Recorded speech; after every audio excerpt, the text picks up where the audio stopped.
Hello, everyone. As we continue to file in and find our seats, on behalf of Wisdom Ways, we welcome you to tonight's lecture and multimedia performance, Move Along, an immersive performance featuring the stories, songs, and modern history of the Irish travelers. Before we begin this program, please let me make you aware of a few things. The bathrooms are located on either side of the chapel atrium, so if you need to use them, that's where they are. Also, please take this time to silence your phones. It's very important that we don't interrupt the performers who are coming all the way from Ireland to join us. If you need any accommodations, Wisdom Way staff will be in the atrium where you checked in. And please also join us for a reception following this performance and lecture in the Carondelet Center. So if you head out there, you'll enter to the left. Let me introduce our performers tonight as well. Sarah Kiani is a performer, writer, and therapist. Sarah has been acting and directing for over 30 years with children and adults. Sarah uses the written word, devised theater, and performance art to explore themes of nature, motherhood, Celtic connections, the divine, and animals. She'll be sharing her poetry with us tonight. Fergal O'Brien is the second performer joining us tonight in person. He became interested in traditional music through his mother, Anne, who was the All-Ireland slow air fiddle champion. He has been teaching the bodhrán at all levels since 1986 in Belfast, and from 2006 with the Traditional Arts Partnership in South Armagh. Fergal is a qualified social worker and practice teacher, works as a regional coordinator for postgraduate social work and community development, approaches program in Northern Ireland. His work centers on issues shared by Irish travelers' communities. Tonight, he'll be sharing that research with us and playing the bodhrán. Also joining us virtually are some musicians from Ireland that you'll see later in the program. Finbar Magee, Breige Quinn, William Dundon, and Kiani, who is helping them with their sound. So thank you all for joining us. I hope they can hear us. They'll be on top of it much later. So thank you again, and again, I invite you to enjoy alongside us.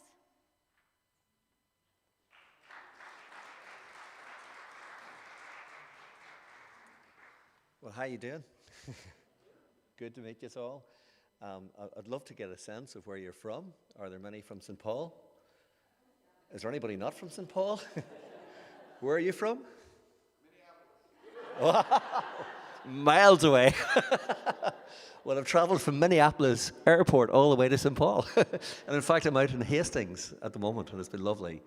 I also want to extend welcome to my really good friends. They're very close friends that are zooming in and YouTubing in from County Armagh tonight in Kiani's house. It's very exciting for us at home to try this. It's quite innovative to come all the way here, and that's generated a lot of interest at home. Will it work? So we've been working earlier on, and we hope it will. So I want to send a very special warm welcome to, in fact, to Jimmy Dundon, to William Dundon's brother, who's come along tonight as well. He's behind the scenes, and he's taken a reddener as they talk about because he didn't expect me to say anything about him. So that's our expression for being embarrassed, taking a reddener, just in case you haven't come across it. I'm really, really, really excited about this tonight. A special warm welcome to two very close friends of mine, Anne Whiting over here. Yes, and her mummy. How are you? Very close friends who've been over across in Ireland, and great people. So I'm looking forward to seeing you afterwards. Okay, folks, without further ado, we'll just launch into this and see how we get on. Move along. The first slide really gives you kind of our plan. So we've just been working through the introductions, okay? I'm going to do a wee bit about ethnicity and population of the travellers, a little bit about their accommodation, education, and employment. We'll have our first song. Now, some of these songs were pre-recorded in Ireland because we didn't want to risk it over Zoom. So we have a pre-recorded session, and that's the Move Along song, which Finbar Magee composed. Now, Finbar is very, very well looked up to in Ireland for his songwriting, and check him out on YouTube. Both his poetry, Ginger Jean, for example, and his songs. One of his classics was My Belfast Love, which is sung all over Ireland. Young people love it, all ages love it. It's like a young person's anthem. So it's really worth checking out. So we'll hear the Move Along song, which he composed, and he was inspired by Traveller and the whole issue of Travellers when he wrote that song. It's a beautiful, beautiful song. And you'll hear William Dundon, he's so modest, this fella. He says, oh, do a bit of singing. He's fantastic. You'll hear him yourself. Then we'll go back into a wee bit more of the research around racism and health stories. And there's a little interview that myself and William did. And I want to thank Kiani again for setting up a very cozy setup in his house with a fire. Very dark evening back in February, and we did this little interview together, and it was a real pleasure because William is quite a good friend of mine. We go back many years. And when I was doing my master's on Irish Traveller Men's Health, I remember 1 minute presenting the research, and then the next minute playing the bodhrán with William as he was launching his CD on the same day, and he got a few sales. So that was nice. Bit of a win-win for all of us. We'll look at a wee bit about some of the. I'm not going to go too much into the heavy stuff and the research, because I'd like to get plenty of opportunities for song with you. We're going to try our first live links, so we're going to go fingers crossed, everybody. Around about 7:05, we'll do this Through the Eyes of a Stranger, which was a song that Finbar wrote himself. It's all about this bit about othering other people through the eyes of a stranger. We all do it, this other. Oh, you couldn't get it on with those guys, that sort of stuff. And it happens all over the world. So it really, there's a lot of racism, I suppose, with Irish travellers and with the Native American. You go across lots of different categories of people. And it's all about breaking down that barriers and getting to know human beings as human beings. So we'll do a wee bit also on culture and language. And myself and Sarah are going to do a world first tonight. And we've been rehearsing and hoping this will go well for you. And Sarah wrote a fabulous poem called The Rocks of Connemara. And I've been working, it's a bit more awkward when you're on the other side of the Atlantic and you're kind of working through ideas. It was much nicer when I got to be hosted by our wonderful family and to try it out together. It's, music's meant to be live, really. I think you can't do these things virtually, although we're going to try our best tonight. And then we'll have a closing tune set from back in Ireland. And at that stage, if you want to just clap your hands, you're allowed. So that's really the plan for tonight. Is that okay, folks? So thank you.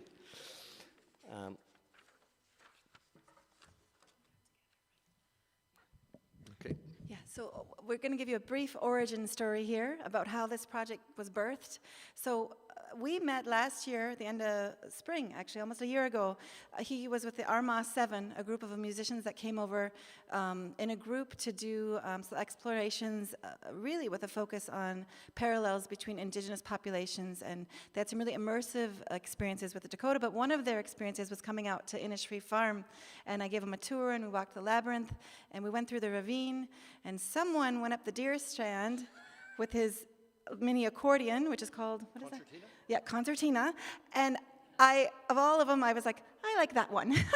He was up in the tree, and his granddaughter had been born that day. So a friendship was birthed, and we started talking about how can we get Fergal back here. And I knew he'd done research in 2010 on the Travellers. So we started talking about that, and I myself had traveled to Ireland for the first time in 27 years last summer, and his family hosted us and had a day in Newry in South Armagh. So a friendship was born, and out of that, this project was born, and I met his musician friends over there.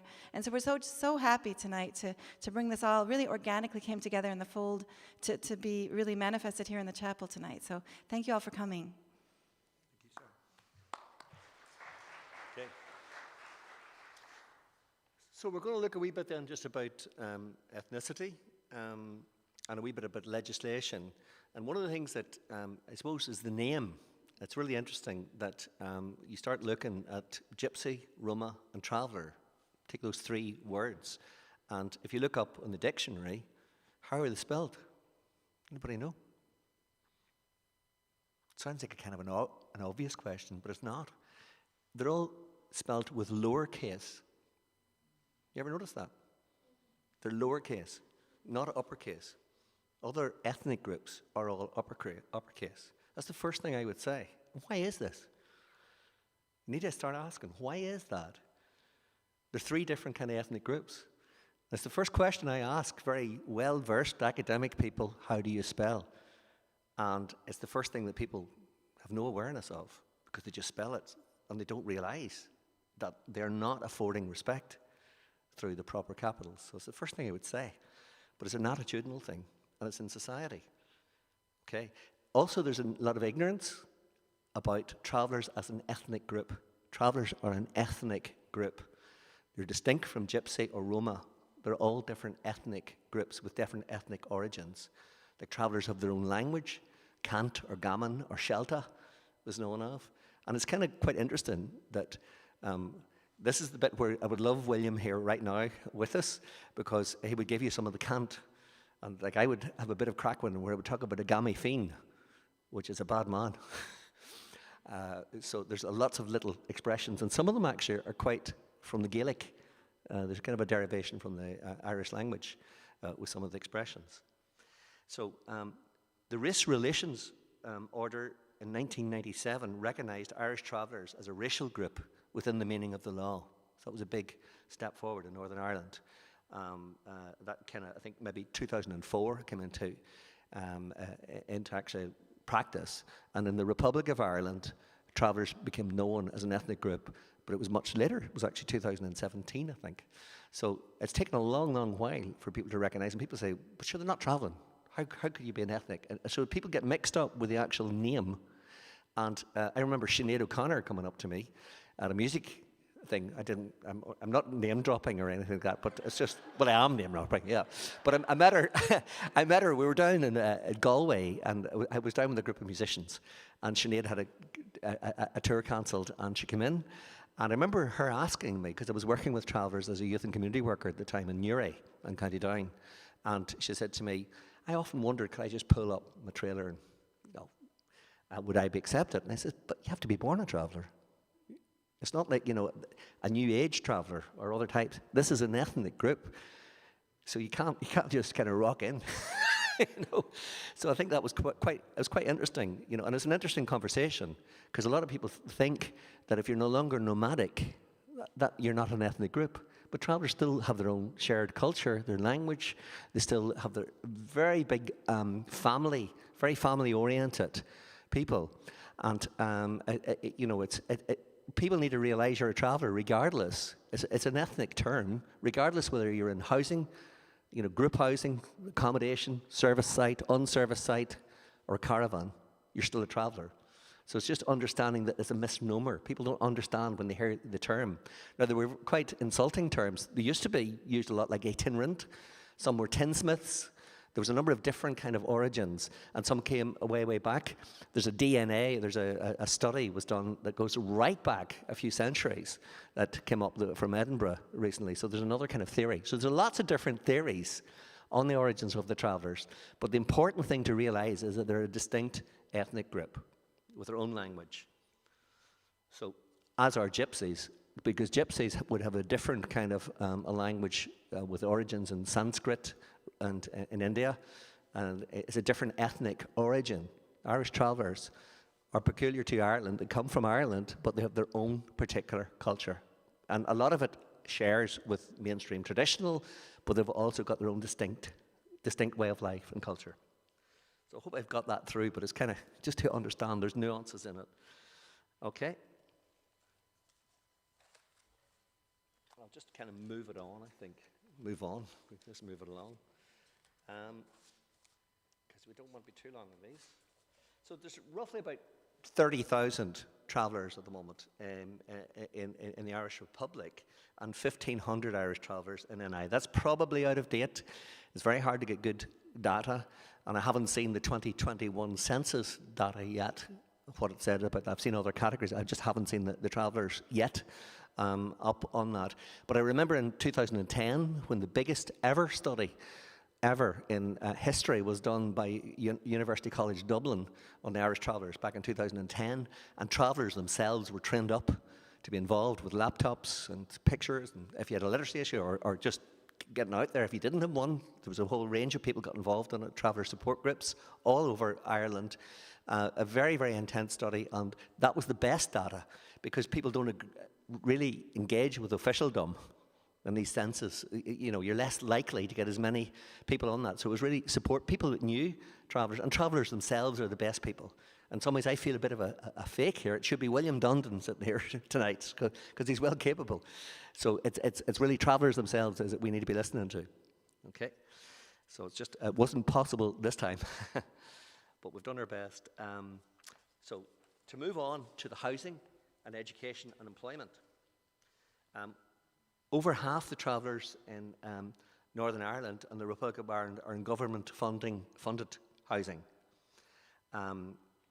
So most travellers would stop school about age 16, although not all travellers. And in fact, when I was doing my own research, it was quite interesting that, you know, when I did a sample of Irish traveller men's health, there were a number of very well-educated travellers that actually just took the survey off me and just completed it, you know. So I think, like any group, I think you can't generalise. You have to go in with an open mind and say, okay, what's here? That's maybe the danger about talking about any culture or cultures, is stereotyping or saying it's all the same. Nobody's all the same. And I've actually, you know, before I came here, I was making links with one traveller I know is a barrister at home, and he's writing legislation for the Irish government, the Oireachtas. I knew him as a youth and community worker where we did traveller exchanges with the ones from Newry went to Navan and vice versa. So that was fascinating to meet that. And now there's the first traveller senator in Ireland, Eileen Flynn. That's a big step in terms of democracy and in terms of people coming through and hearing voices. So that kind of stuff is really important. There's a number of very, very interesting, there's an organisation called Pavy Point in Dublin, and I've always looked up to them because in many ways, sometimes they were ahead of us. Certainly in terms of what was happening in Northern Ireland, because there was a community education programs, and people were, you know, some very, very articulate people were coming out of that. And also there's loads and loads of really, really, it's just like a group that's come up. When I did my own research, it was very interesting. I got a parallel when I was looking at, and we'll come back to this in a wee while, where with Aboriginals in Australia, there was a similar kind of a thing when going on, and I came across an Aboriginal guy who was a professor. That was very interesting for me. He shared his master's and his PhD on traveller men's health, or, you know, Aboriginal men's health, and the inequalities were quite stark, but we'll come back to that one. So the other thing is 80% of travellers would be officially unemployed, but again, there's a lot of people who are self-employed, and whenever I was involved with travellers, one of the issues was people would go along and say, I'm not employing you, you know, so there was a lot of discrimination, there was a lot of closing the doors and not giving people a chance. So that was quite important, okay? So I think you need to look at that whole culture, but there's a culture of survival, and that's what I would describe it as, and people make ends meet, and they're very versatile. As you'll hear in William's interview, you can turn his hand to everything. I wish I had half his skills. So that's getting by. So we're going to really move a wee bit away from the kind of academic stuff for a minute into hearing the first song. Now, this song was composed by Finbar Magee. Move along, and I hope you like it.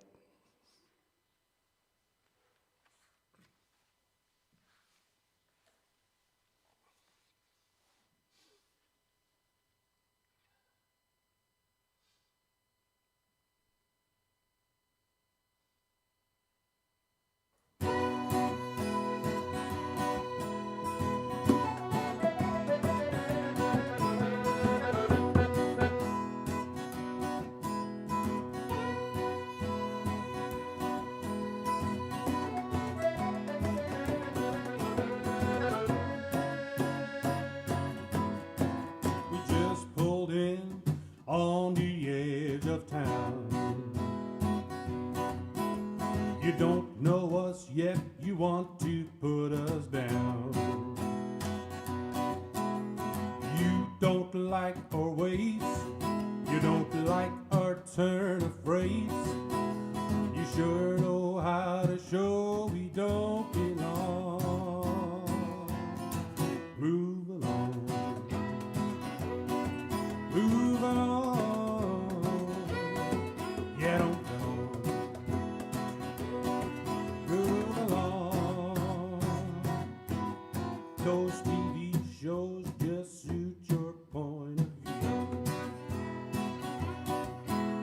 They make you laugh, they make us look like fools.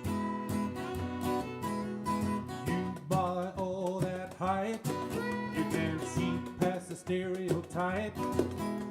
You think you've got it right when you've got it wrong. Move along, move along, yeah, don't go. Move along, we're just flesh and bone, these souls landed on, just like a tune lands upon a song. We're not your enemy, I could be you, And you could be me. there's strength in diversity, so keep it strong. Move along, move along, yeah, don't go. Move along. You want to bed us down in cold concrete, yet you're just 1 month's paycheck from the street. Our roof is the sky, our walls are mountain high, our floor the earth and the roads we travel along. Move along, move along, yeah, don't go. Move along, move along.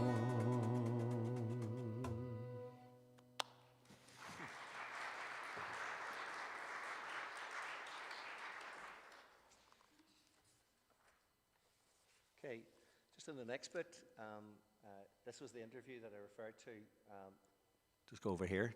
This was the interview that I referred to at the very start with William on a cold February night, but in a warm fire in Kennyquaws.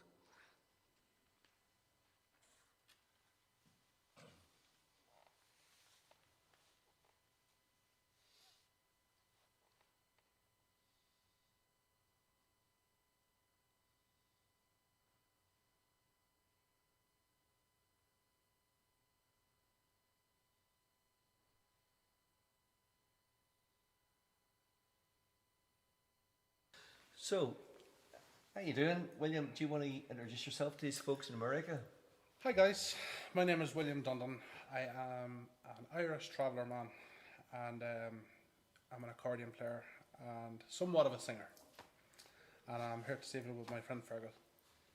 He's a very modest kind of a guy, William, you know. I've known William for many, many years. My name's Fergal O'Brien, and I'm from Mulliban.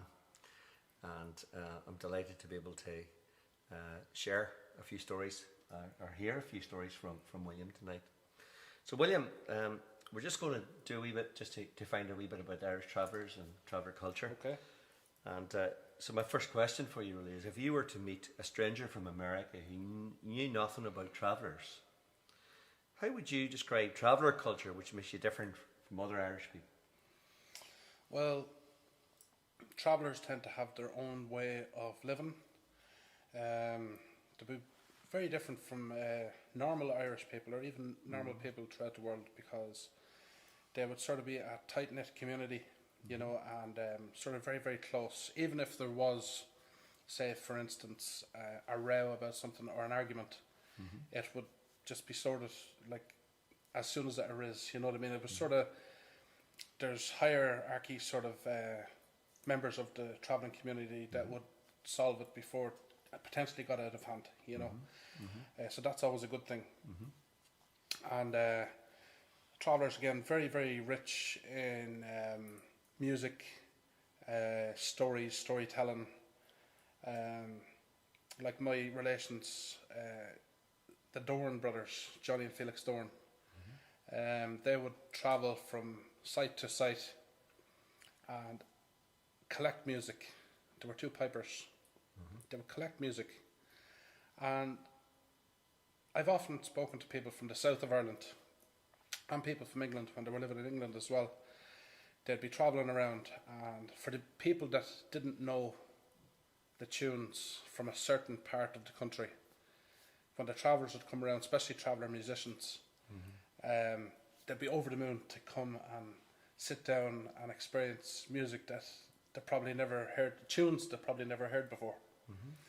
So it'd be very rich in music, tales, stories, storytelling, and they'd have their own way of going out and getting a living. You know what I mean? To be a lot of, as you know yourself, tinsmithing. Back then they used to make tin mugs, tin buckets, churn cans. You know, the people really had their own self-efficient sort of style, and sort of, you know, if they needed something that could have been made, they'd make it themselves. You know, they wouldn't like to go out of the way and ask someone for something. And was it true when the plastic came in, the tin went out? Some ways, no? It happened with the Celtic in some ways, community as yes, well. yes, in some ways, yeah. Yeah. And plus, as you know yourself, tinsmithing is a dying thing. Like, you know, if there was more people getting into it, you know, it would probably thrive. It's got that sort of thing about it. It would thrive if more people got into it and started to mess around with it a little bit. You know what I mean? Instead of letting it die out. So what other kind of trades have travellers got into then? Well, me personally, I've tried in my time. Like I've tried groundwork. I passed all my certificates at being a bricklayer. This was years ago now. Very good. Bricklaying. I tried security. Loved it, and still do love it. And just other things as well, like probably going door to door, supplying work for people that potentially thought they didn't need anything done, and then when you show them, well, this looks right, this looks not right, they potentially get work off them as well. And you know, there's as my dad said, there's a million ways of skinning a cat without touching the cat. That's true. So. Well, I'll maybe move on, because we've heard quite a wee bit there from the culture, just in terms of the music and and also the trades, and some of the traditional trades like the tinsmithing, and also modern trades. I think power washing was another one that a number of people have been doing as well. Power washing and tree service, tree surgery, and patio cleaning. Yeah, you know, there's a lot out there that people can do, but some choose not to. You know, but people adapt. Yeah, to make a living through turning their hand, to survive. Turning their hand through everything. That's really what I'm exactly. Hearing. Yeah. But anyway, I'll move you on to another wee question here. So, what would you like people to know about Irish travellers? What would I like people to know about Irish travellers? Well, first off, if I had someone, as you said, from America even, or from England, or from any part of the world, I always wanted to do this. Is if someone had this one point and one thought about an Irish traveller, or even people that didn't know about Irish travellers' background or what they do, I'd love to take those travellers. I like to call them travellers because they're constantly going on forward, like myself. I'd like to grab them people and sit them down with me and just say, and just have a nice conversation with them, and just say, there's more to life than what you see in the media. There's more to life than what 1, 2, 3, or even 100 people or 1,000 people says about travellers or any other ethnicity group, you know. But talking about travellers, I'd love them to come and see and experience it for themselves with me. I'm open to that. I would love to do that, you know, and just let them see the whole book instead of just reading the cover. You know, that we're not all we're meant out to be. There's so much deeper. Yeah, there's so much more to people than what they see in the media. Yeah, yeah. It's as if you go into a library, and if you see, say for instance, there's a white book here, a black book here, a brown book here, and then there's a book about travellers, a book about sports, a book about farming. You're going to pick any other book apart from the traveller book because you're afraid to delve into that. You don't know much about it. But I sort of try to suss out them people. I'd love them to come and just experience it. Just come, ask a question, have a conversation, and walk away with a different understanding of what they thought was, you know. Great idea. Yeah. And it's a great idea for any group of people Yeah. that people Friendly group. are fearful of or Yep. don't know about. And if It's really they're good to too go afraid and, to approach. go and meet somebody. Yeah, go and meet, have Meet a conversation. them, have a conversation. Make yeah. that leap. Yeah, Sort of yeah. open that door, Yeah, and let everyone know that you know, we're all the one. absolutely. We're all the one. Like if I cut myself, I like to say this saying, right? If I cut myself, even doing any sort of thing, and another person across the world cuts themselves, my blood isn't going to be any different than their blood. That's right. It's going to be red, and it's right. going to hurt. That's true. There's no difference. There's no difference. The only difference is in people's minds. That's it. You know, that's So the way I think. there's the human side, and absolutely, and you know, I know that Sarah, my colleague, will be talking about some of the indigenous American, the Native American groups as well, and they'll be no different. Yeah. And but also they'll have felt some of the hurts, I think, that you would have hurt, you know, felt over the, you know. And I have a question here really about, you know, what was the most frustrating experience you've ever had of discrimination? Because that is an issue that is also with Native Americans, it's also with Maori people, Aboriginal people. You can go right across the world and there'll be similar experiences of hurt and discrimination. Yeah. What was your most frustrating one, William? Well, my most frustrating moment was probably this really hurt me, like, you know what I mean? Because me and my wife, a couple of years ago, in a place not too far from where I live, we decided to go out for a night. It was actually New Year's Eve. And we never really tend to go anywhere except it's something like a wedding, a birthday, a christening, or Paddy's Day, or say New Year's Eve. So we decided just to say, we're going out for the night. Spend New Year's Eve together and bring in the new year happy. We hadn't got no kids at the time, so we could afford to do it, you know. We went to this particular venue that I personally was never in my lifetime, never. And I know my wife wasn't. And we never had alcohol in our system. We were intended to have alcohol in our system, but at this point we were completely sober. Arrived to the front door where the security was.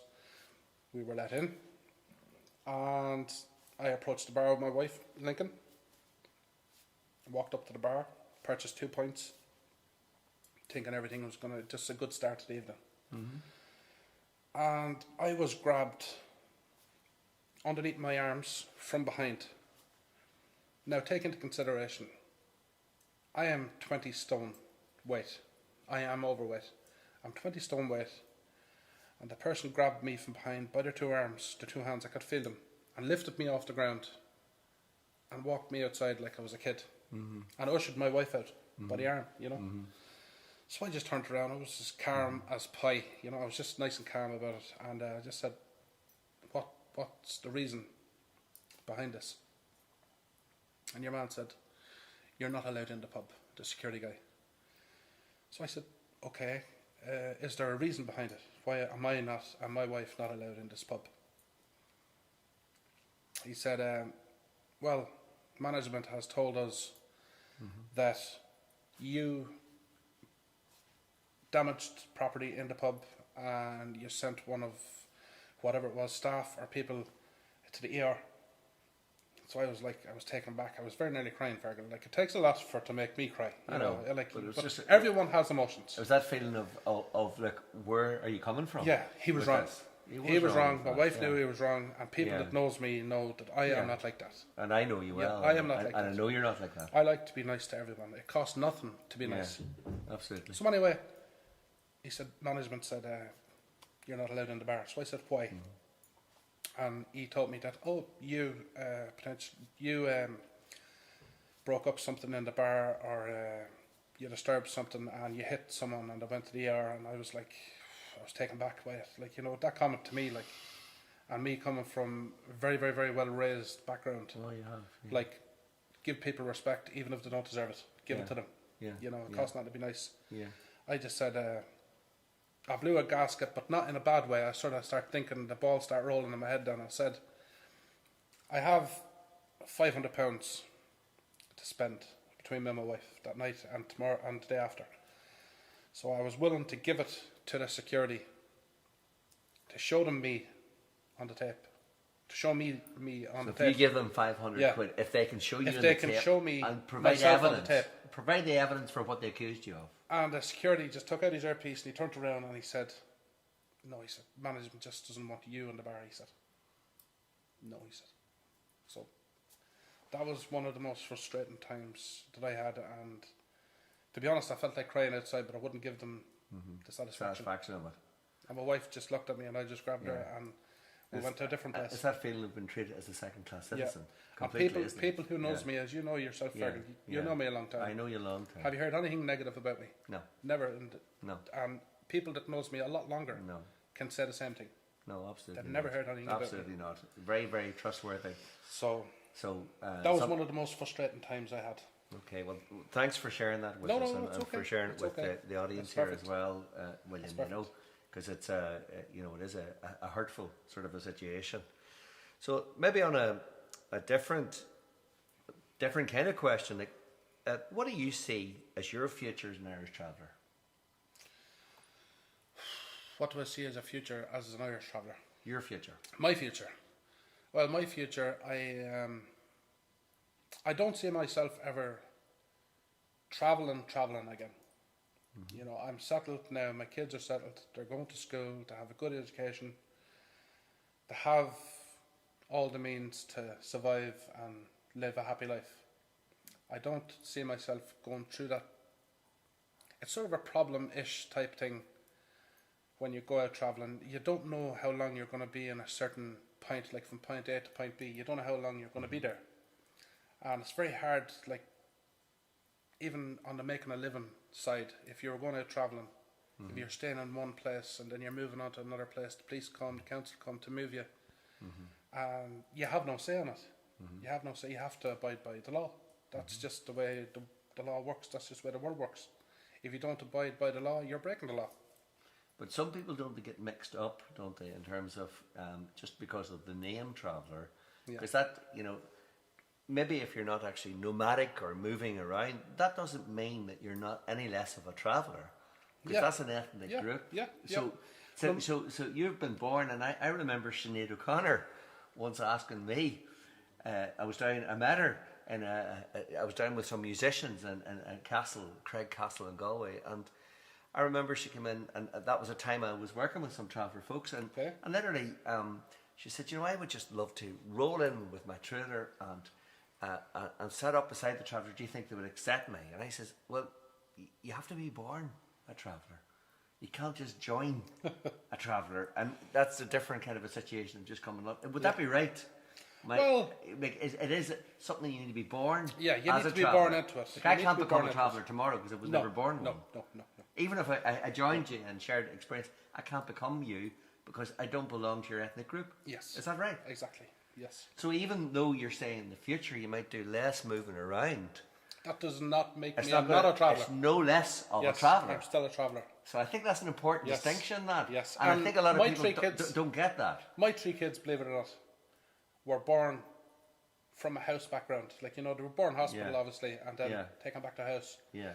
My 3 kids has never known or never experienced what it was like to actually travel, or not being allowed to stay places. I wouldn't want them to hurt that way, you know what I mean? Absolutely. And not to have the security that they have, like going to school and everything, you know. So I don't think I'll ever properly travel like my dad and what we used to do. Yeah. Again, I'm happy now the way I am, but it still doesn't make me not a traveller. Yeah. I still am a traveller. But then going back to the other question, then in your future, what do you see as in your future? What would you like to be doing in your future? I'd love to have my own company. What kind? Well, me personally, I would love to have my own, say, security company. And if that security company didn't work out with all my efforts and something failed or whatever it may be, I'm not putting it before myself, but I am going to work it hard if it does come up. If that fails, I'm going to go into music. Oh, Yeah, I'm going to go into music. Me and the wife had this conversation. really? That's how I know. Really? Yeah. If that doesn't work out, and some, as you know in life, some things can work out and some things can work against you. Yeah. If that works against me, I would love to give it a try. Like, but if it wasn't for me, I'd love to go into music, which is all about me, as you know yourself. Well, That would really suit.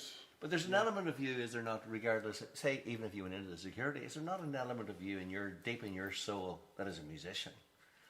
You're a musician, so no matter what, would that not be coming out, no matter what you're doing? Yeah, like there's Would I be times, right in there's that? times there, there's times there that I've tried other things. I've tried to actually go out and look for work that wasn't available. You know, that didn't want you around, especially if they know you're a traveller.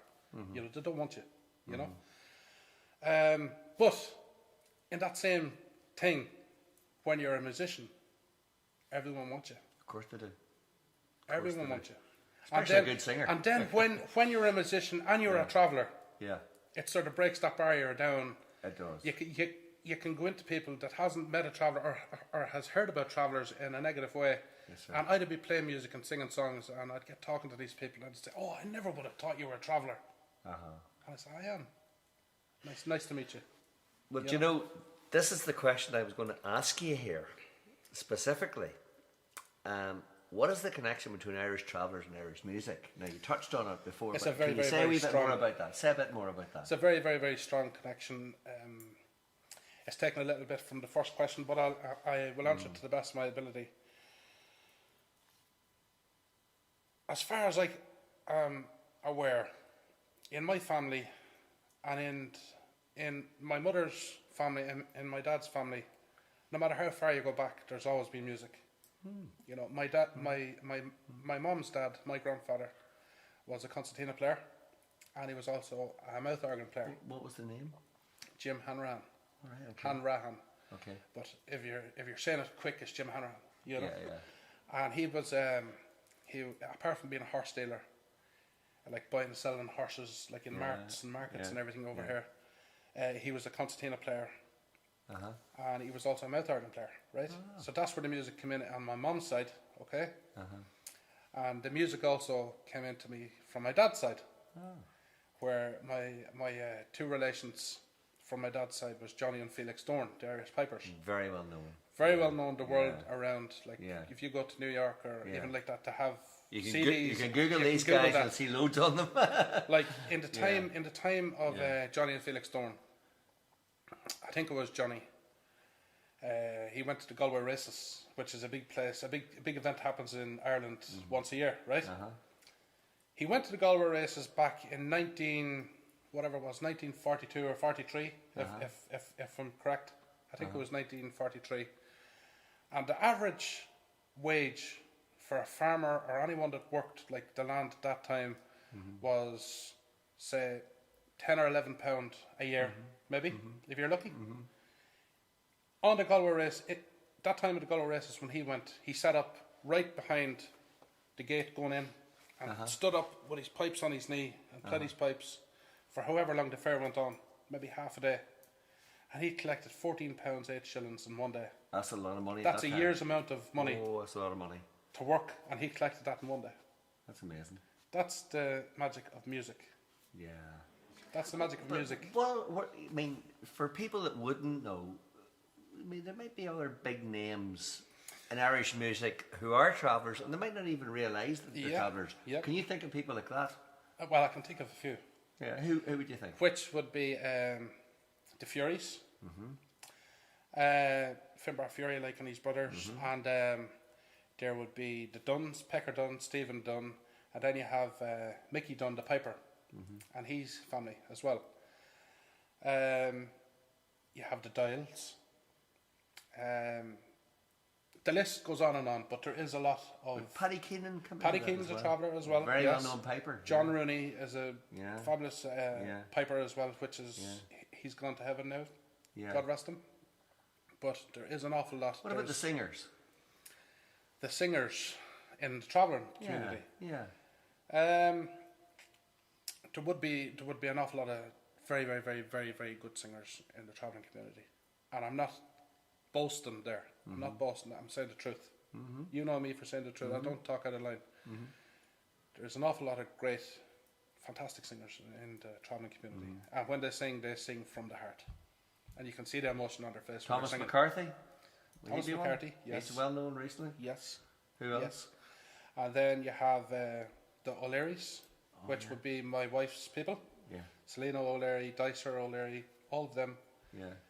Fantastic singers that make hair stand on your arm, you know, just from listening Yeah. to the voice Yeah. and everything. Yeah. And then well, I dabble at singing. I'm not a singer per se. I'm an accordion player, You're, as you know. you're modest, but I love your singing. But I do dabble at singing. Yeah. And my mum is actually a nice singer Uh-huh. as well, so that's where the singing sort of come in me, you know. Yeah. Yeah. But there's an awful lot of singing in the travelling community. More female than male, but when you come across a good male singer in the travelling community, they sort of give you that little, Yeah. like if you walk in somewhere and you feel like, you know, that shiver, That's lovely. you know. It's the same with the females as well, no different. But you don't tend to see male travellers, travelling men or travelling boys actually going out and singing. It's more the female thing to do, you know. If you're even going into a pub or something or a bar drinking, it's always the females to be having the crack between themselves, you know. But I'd have to say, I've heard you, and I've heard not a pin drop with some of the songs that you've sung. Thank you I've very heard much, you sir. a number of times, and I know the impact that you have on people, and it really is quite magic. You know, so Thank you very much. just to sort of like we've asked most of the questions that you know, but I really want you to end with. Could you tell us about your greatest achievement? Well, my greatest achievement, apart from getting married to the person I've always loved. Yes, right? Apart yes. from getting married to Yes. the person I've always loved and having 3 beautiful children, Yes. it was probably playing music on the Great Wall of China. Well, tell us about that. How did that happen? Well, it all started, I was playing in a band, playing music, not all the time, but sort of in and out, with David Muldrew and Aidan Lennon. And there'd be a couple of other, Just fiddle and guitar. fiddle and guitar. Yeah. So they needed something to break up Yeah. that sort of thing. Yeah. So I was invited in being the accordion player and / singer. Yeah. So they invited me into a couple of things to start off and see what way I was and what way I played. So they liked it. Don't know why they liked it. They liked my rhythm. They liked the style of which I play music. So that sort of opened the door to proper gigs for me. You know, proper like going out and like to Norway. We went to Norway, to Oslo and Norway, like numerous times playing in the Dubliner pub in Oslo. Fantastic. And some big names have played there, like, you know what I mean? Yeah. And went there a couple of times with them. Loved it, absolutely loved it. I thought that this can never be beaten, you know, me actually ending up in Oslo. Yeah. I never went from Ireland, England, anywhere else. I've always been in Ireland or England. That was For a it. man that said he wasn't doing much travelling, he done plenty of travelling. I'm a proper traveller. But that was good. We went probably 2 or 3 times a year. Yeah. And I thought to myself, this can't get much better. Thank God I'm doing this, you know. Yeah. Yeah. So then came the moment, it got linked in through the Irish Embassy. One of the band members is related to someone that works there and wanted music supplied for Simon Coveney's trip to Beijing. Wow. So this trickled down to us, Yes. the band, the Uptucky band. Yeah. So when I was asked, I thought they were actually having me on. I said, no way. Like, you know what I mean? You're joking, you know? Yeah. So, no, he said, do you want to go to China? I said, you don't need to ask me that question. Just say, there's the date we're going. Because I'm in the whole way. Yeah. Yeah. So we got on a plane from Dublin, flew to Amsterdam, got a connecting flight from Amsterdam to Beijing. Wow. Went to Beijing for the Irish Embassy in, I forget the name of the province now, but it was in the Guolu province. It's like a city within a city, a town within a city, you know. And a thing came up about the Great Wall. Now I thought China is good enough, but the Great Wall is, you know, when are you going to actually get to one part of China and then think, oh, well, we'll put the Great Wall in there as well. Sure. It doesn't happen. You either go to the Great Wall or you spend time in China, that's it. Sure. You know? That question came up anyway, and do you want to go here for a couple of hours and we'll do a recording? So I thought in my head, that's all right, perfect. I can't wait to go. You know what I mean? Like the Great Wall is the Great Wall. There's only one of them. Fantastic. Yeah. Went to the Great Wall, And I thought we were just going to be playing beside the Great Wall for the Chinese Consul or something it was called, or whatever name of the organisation it was. They were all gathered. And we were turning on the lights go green for St. Patrick's Day. Oh, lovely. Right? So we all had to grab on this big dome and push it down to light it all up green. There was like 3 or 4 kilometres of the Great Wall lit up in green. Wow. So we did that, and we played beside the Great Wall. We did our full set beside the Great Wall and absolutely loved it. And we enjoyed the Chinese people, music and dancing with the dragons. Do you know the way to put the dragons on their heads? Absolutely magical. And the wee kids dancing as well, all dressed up in their uniforms. And it came to me talking to Link, our interpreter. He said, do you know how many bands, or how many people, he said, has actually played on the Great Wall of China? And I said, no, why? He said, there's only been, I'd say less than 100, he said, has played actually on the wall.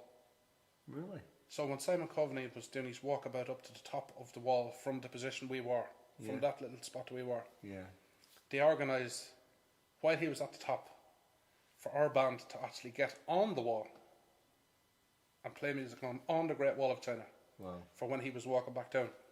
He came down and he videoed us, he put us on Twitter. He said, it's great to have a good Irish band on the wall. From Simon Coveney. So what did your friends and family think of this whenever you They talked didn't about believe me when I made the phone call home. From the hotel that night, they didn't believe me.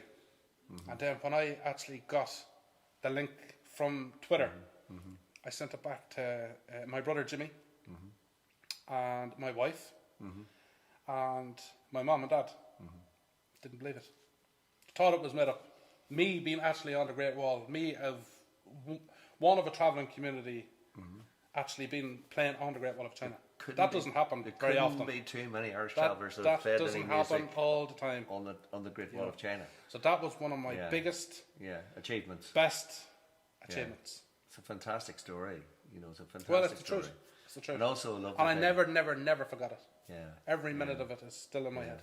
Maybe you could send us some photographs of that. I will. We could share that with you. Yep, I have You a know, couple, and I have during the story. I have a actually, video of us playing on the Great Wall of China. Well, maybe we could just see a wee bit of that there. You could send that along to us. 100%. Listen, Anytime. thank you very much for your time. William. Thank you very much, and thank you very the much, guys watching. and it's been a real pleasure. There you go. Okay, so I hope you enjoyed that as much as I did with William. He's a great guy, and it was very enjoyable. So I want you to actually have a look at the next photograph then, because there's we need the evidence. So there you go.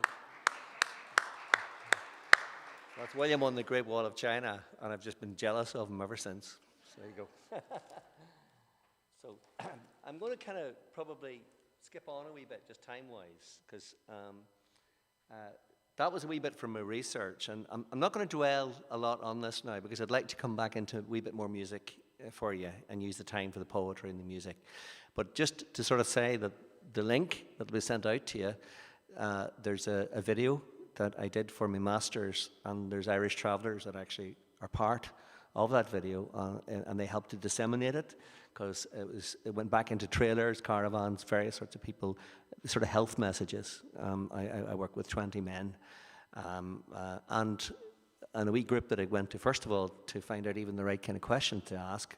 After the All-Ireland Health Study, there was 8 men and 4 women from a traveller background that all informed me about the right way to ask things. And, you know, so I thought it was an action research thing, and it was very, very interesting. It sort of took over my life in 2012. But it was really, really, really worth it. And I felt very honoured, very, very privileged to be allowed into people's lives in that kind of a way. So there's a video at the end of this that we don't have time for now, but you know, if you're interested, I would, you know, maybe you could click on to that. So I'm going to kind of move it on, move it on again. And we'll just deal a wee bit, and I'll get Sarah to help me with this one. But this was the reason why I did the actual research, was that way back in 1987, the gap between life expectancy between traveller men and settlement men was 9.9 years, according to the All-Ireland Traveller Health Study. By 2010, it was 15.1 years. So it was widening the inequalities. You know, so that was the thing. So my own research was dying 15 years early. What can traveller men and relevant agencies do? And there was loads and loads. It wasn't one thing. There was loads of different reasons for that. The mental health and discrimination that you would have seen very clearly and heard from William was one of them. But there's also like mortality, chronic conditions, 6-7 times higher suicide rates. You know, the whole range. And, you know, I'm going to really invite Sarah back up with me, because I think this is just interesting whenever you take a global perspective on it.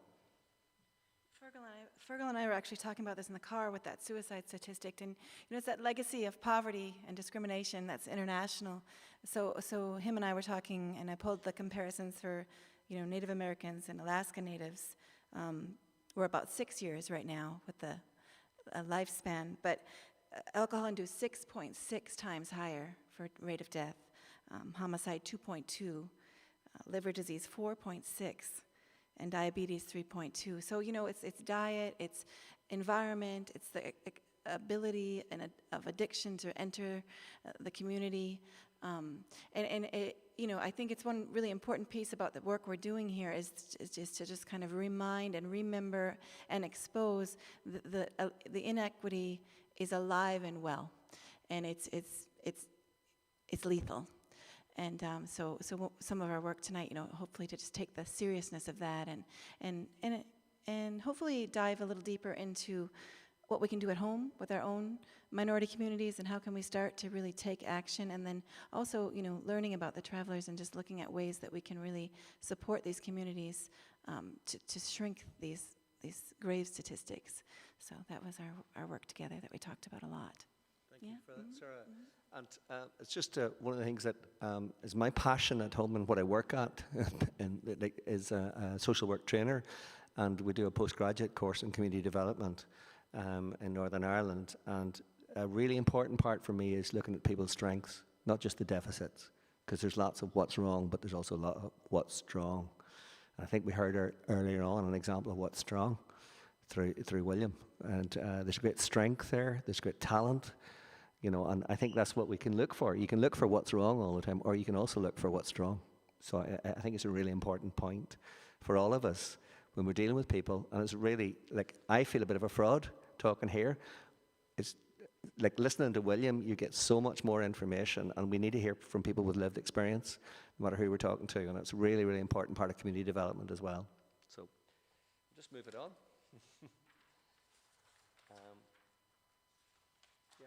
It's really the point that we've just done was around international comparisons. And whenever I looked at my own research, Aboriginal men were the worst in the world at that stage, dying 20 years earlier, and travellers were 15 years early. But that was two of the highest. And then you looked across, and there were still, you know, quite grave inequalities right across the world. And you've heard a few examples of it. But I think we're going to try now.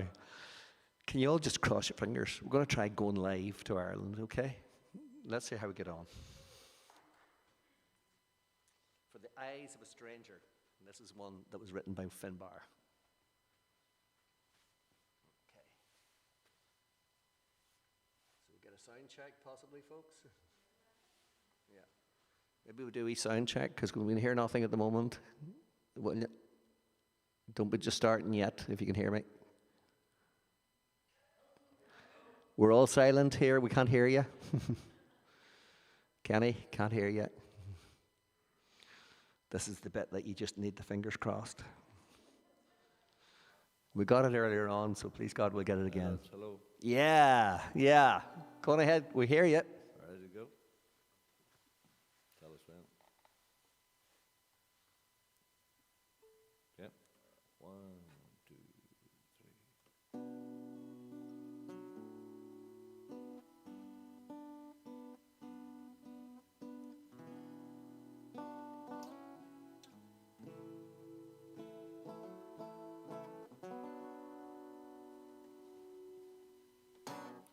I didn't come to take your home. I didn't come to lower the price. I came here in need, a family to feed, to work hard, carve them a life.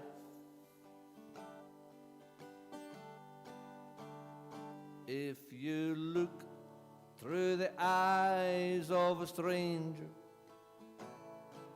strange what you'll see, what you'll find. You look out for daggers and danger that strike in the darkest of nights. Hate-driven fools who write their own rules as if by some God-given right. If you look through the eyes of a stranger, you'll see the strangest sights.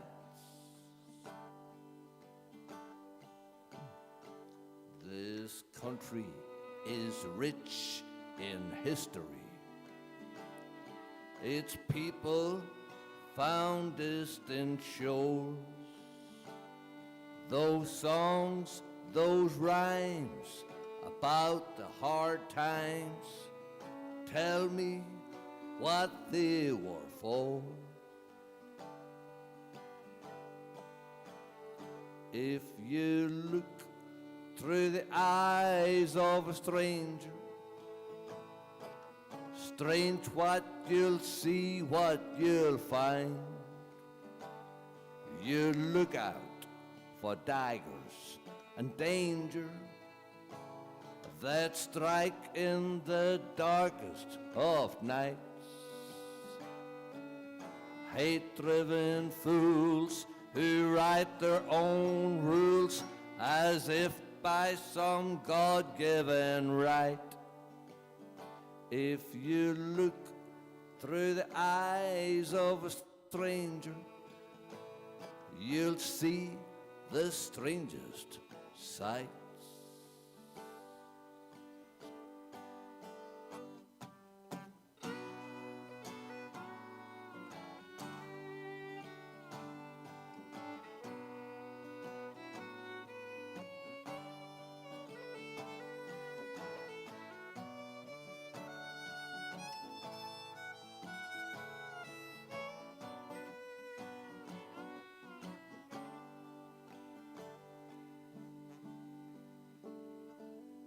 The wind blows seeds for survival in search of fertile ground. In this garden we love, there's more than enough if we just shared it around. If you look through the eyes of a stranger, strange what you'll see, what you'll find. You look out for daggers and danger that strike in the darkest of nights. Hate-driven fools who write their own rules as if by some God-given right. If you look through the eyes of a stranger, you'll see the strangest sights. If you look through the eyes of a stranger,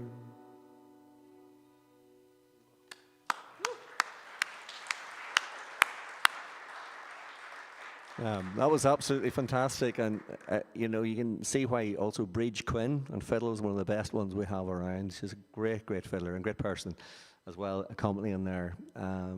Really, really good friends at home, and I want to thank them because it's 6 hours later at home, so they've been staying up for quite a while tonight just to be a part of this.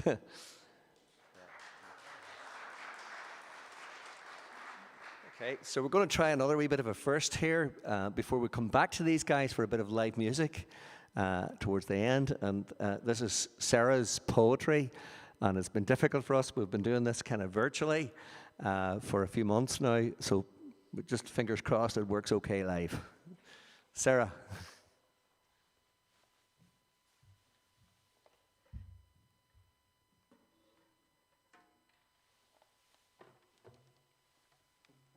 So Fergal's so modest because, you know, I really wouldn't even have to talk with the way he plays the drum. He's amazing. So hope you enjoy this. So this piece was written after I got back from Ireland, after being, like I said, 27 years away, which is really in itself a sin, isn't it? And I took my daughter there, and I wanted to show her the most beautiful place I could think, which was the West. So we went straight to the West, and the first place we stayed in was called Knocksoon, and it was a 3-century farm situated in this extremely magical, powerful place just out of Spittal, Galway. And so this was the piece that inspired our connection, and it was like the little seed that started this work for the move along. So I hope you enjoy.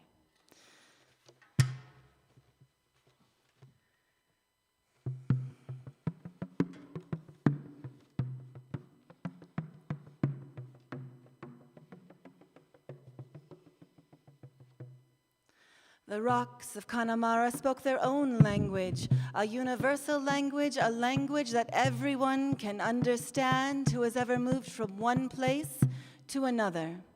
A story of migration, immigration, civilization, stagnation, realization.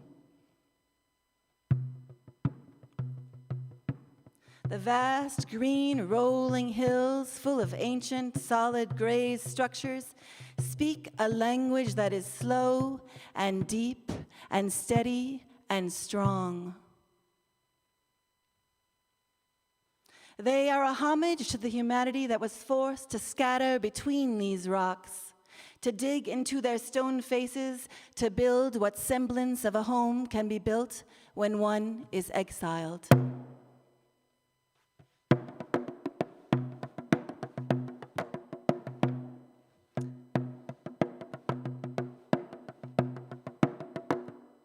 The rocks of Connemara are a talisman, each one a story and a shape and a face like the humans that came to them starving in the deep, damp cold.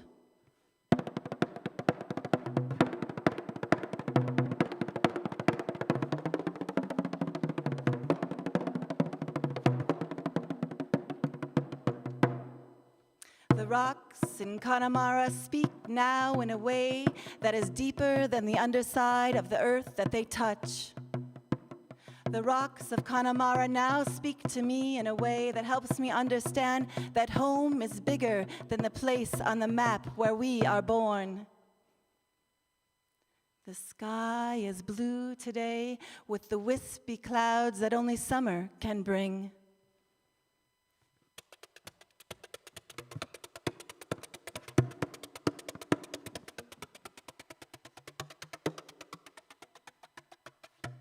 There is a breeze, a cool breeze off the Atlantic coming coasting in. Standing atop the ridge at Knocksoon, I face the 3,000-year-old standing stone.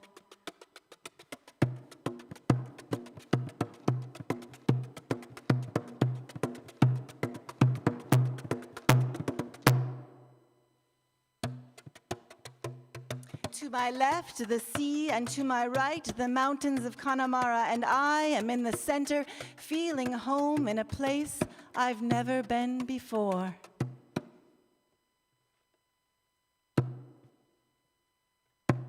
How?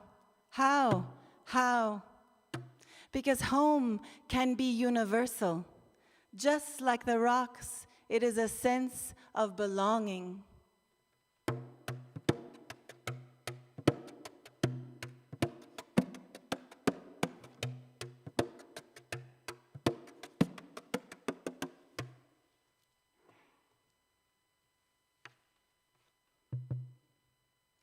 Home is like a blanket in the cold, like a memory from a dream.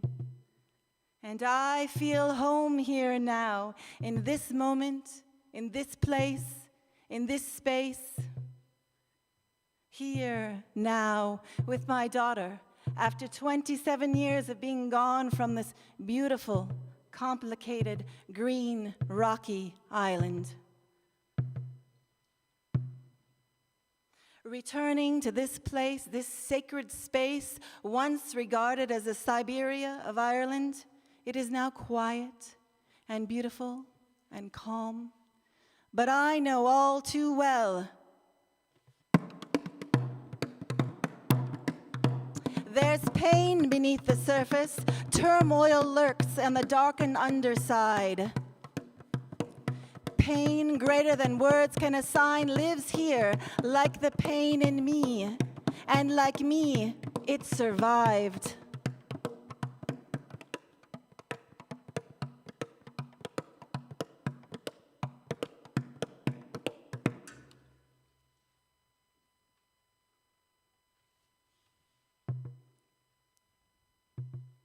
Through loss, starvation, demolition, we survive.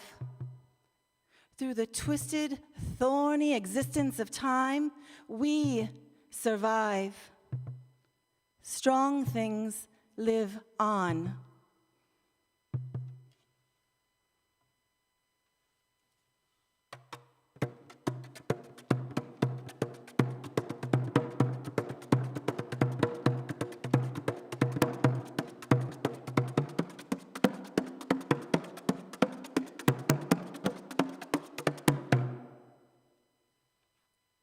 Like here, now, home in this place I've never been before.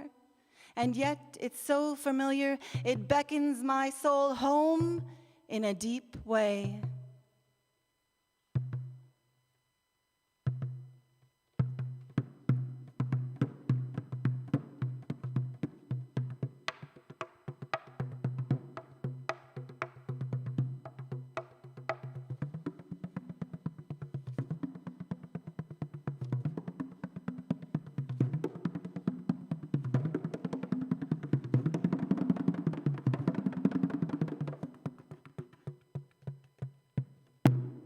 Like a drum beats, like a heart beats, like home feels, the rocks of Connemara.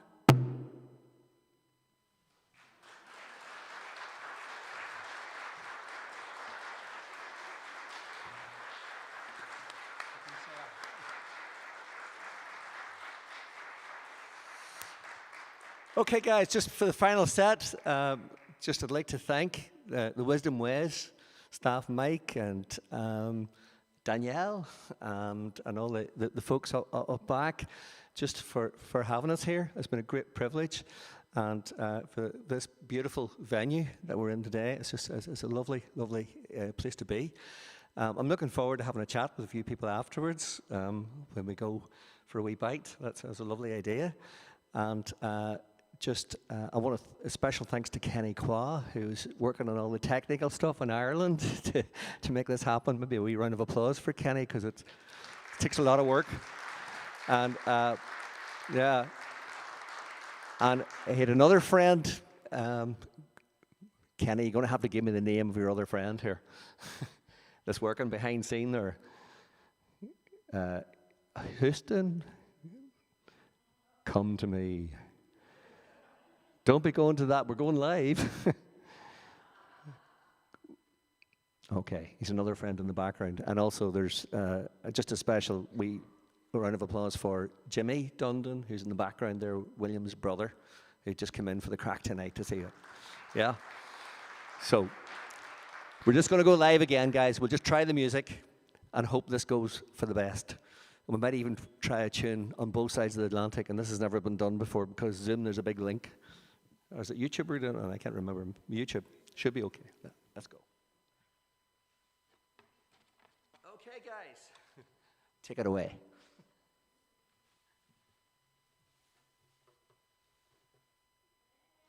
Silence. Still silent? Okay. Can't hear you yet, guys. Try a couple of notes before you start. Do we hear you? Okay, we can't hear you yet. We'll keep working on it. Okay, can't hear you yet. Yes, that's coming now. Just do a few notes there till we hear you. Yes, that's grand. So, folks, maybe give them a wee bit of a bit of encouragement.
Thank you so much to everybody.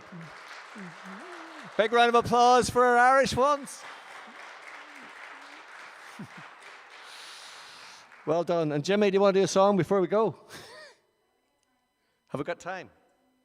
We've got 10 minutes, so we actually could get another tune out of you and a wee song. So away you go, guys. Your pleasure again. We have a wee bit of time there. I can't hear you there, Breige. Do you want to do just one of your pleasure? Do one you like. I know we can see you waving, but we want to hear you playing. Kenny, can you hear us? The sound's gone off there. We can't hear you. Kenny, what are we doing? You're back now. Right. You're back. Well, he's getting organised. Right. It's for your pleasure. Time for a tune and a song, I'm sure, with 10 minutes.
And maybe just definitely a request for another song. Could we have a song? William, is there a song that yourself and Finbar would know? And if Kenny wants to jump in there as well. Kenny's a great singer, the guy on the sound. Yeah. Okay. Can you hear me okay, folks? A wee song? Can you hear us? I'm not sure you can you? Is the mic gone quiet? Kenny, can you hear me? Right, we'll just message him. Yeah. Okay. Song, please. A country song since you're in America. There you go. Probably try a country Good man, I song can hear you called, now. Shackles and Chains by Marty Robbins. Oh, yeah. It's in G. Finbar. Okay. Country style. Just to jazz it up a bit. Right, go ahead, yeah, of course. Shout. Right. Basically, G, C, and a D. Marty I'm sure. Robbins, Shackles and Give Chains. us a sign. For a little bit of G, a twist. C, D. Okay. On a long, lonesome journey I'm going. Throw your arms round my neck and don't cry.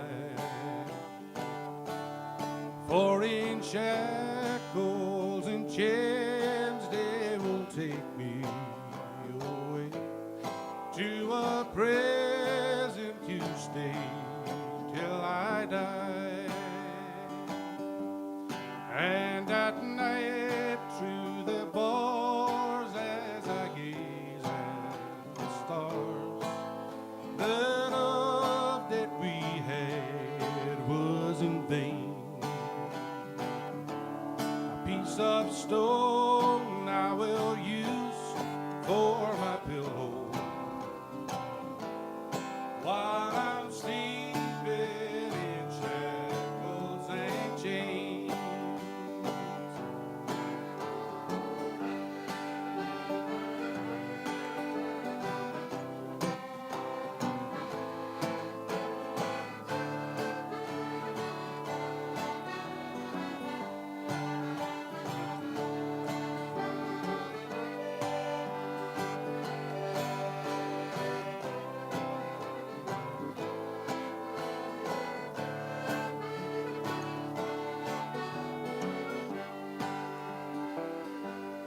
Put your arms through these bars once, my darling.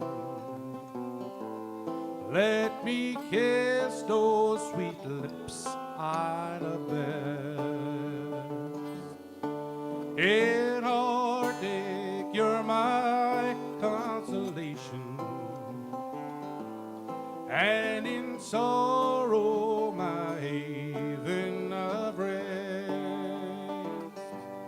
So at night through the bars as I gaze at the stars and long for your sweet kiss in vain, a piece of stone I will use for my pillow while I'm sleeping in shackles and chains. A piece of stone I will use for my pillow while I'm sleeping in shackles and chains.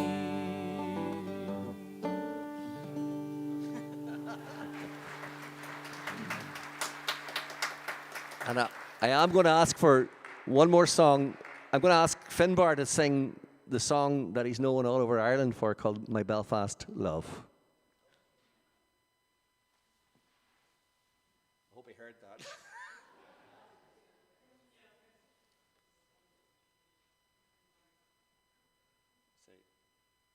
I think I'm going to message him just in case.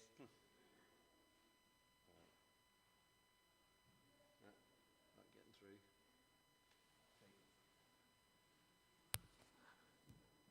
Folks, can you hear me? Kenny? Can you hear me? Thumbs up if you can hear me, Willie. No, thumbs down. My Belfast love, okay? My Belfast love. Sorry, a wee private joke going on over here. Sorry about this, Fergal. We'll tell you whenever you get back. It's not suitable for American ears. Okay,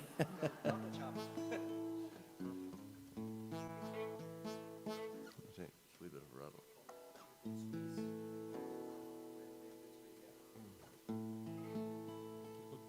we go. Right. 1, 2, 3.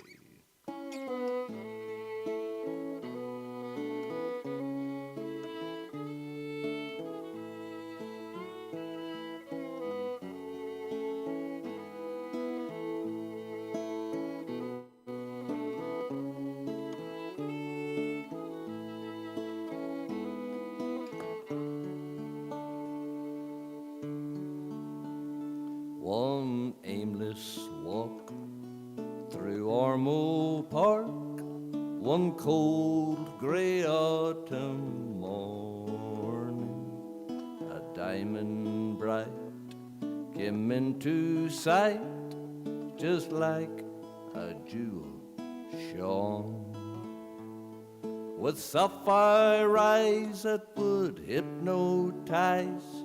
You cast on me a spell, and ruby lips I longed to kiss, had not the nerve to tell.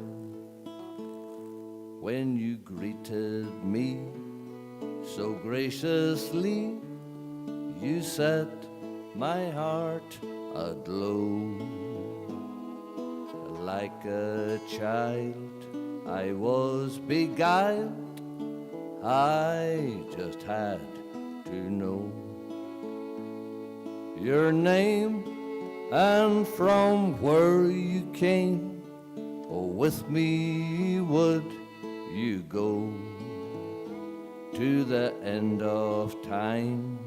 Would you be mine to let this blossom grow? You are my Belfast love, and there's no one above you. You're my Belfast belle, you see. There's no one but you for me, and I will love you endlessly. You, my Belfast love.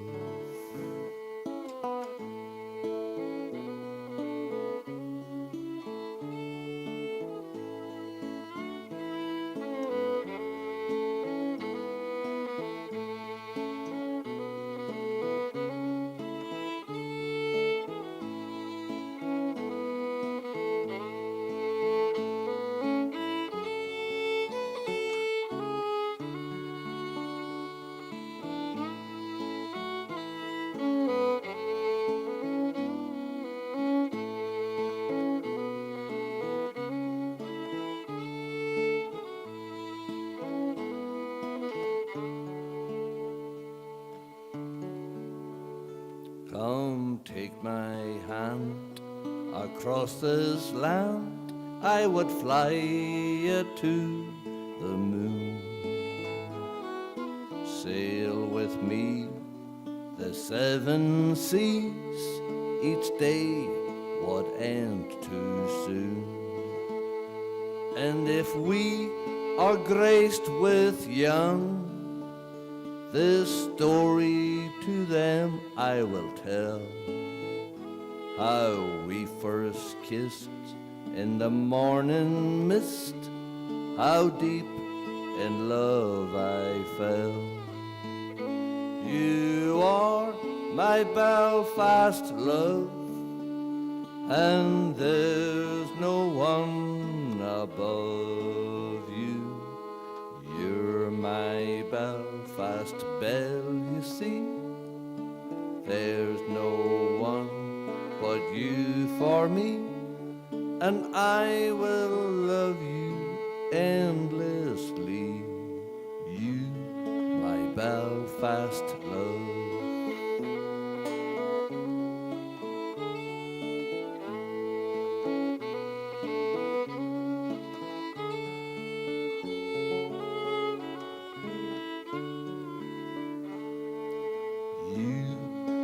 Belfast love.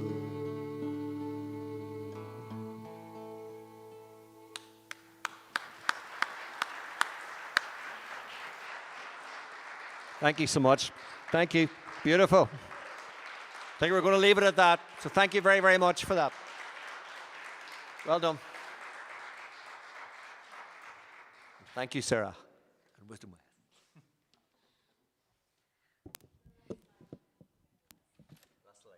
Thank you all so much for coming.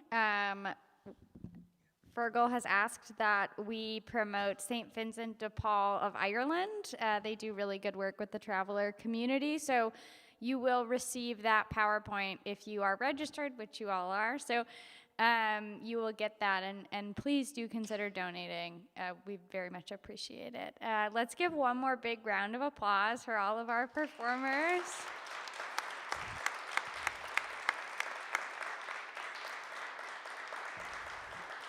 Thank you so much for being here. I know it's very late in Ireland right now, so we especially appreciate that. And it was such an incredible experience. I hope that we can chat about it in the other room of the Carondelet Center at the parlor while we all have some cake, which will be exciting. So thank you all for coming. Thank you to Fergal and to Sarah.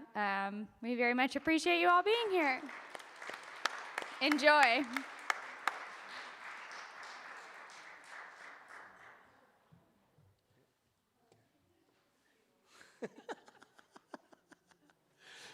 Bye. Bye, William. Bye, Finbar. Bye, Breige. And bye, Jimmy. And thanks for yourselves for Kenny and his good companion. Is it David? I didn't catch your first name. Okay. See you all, guys.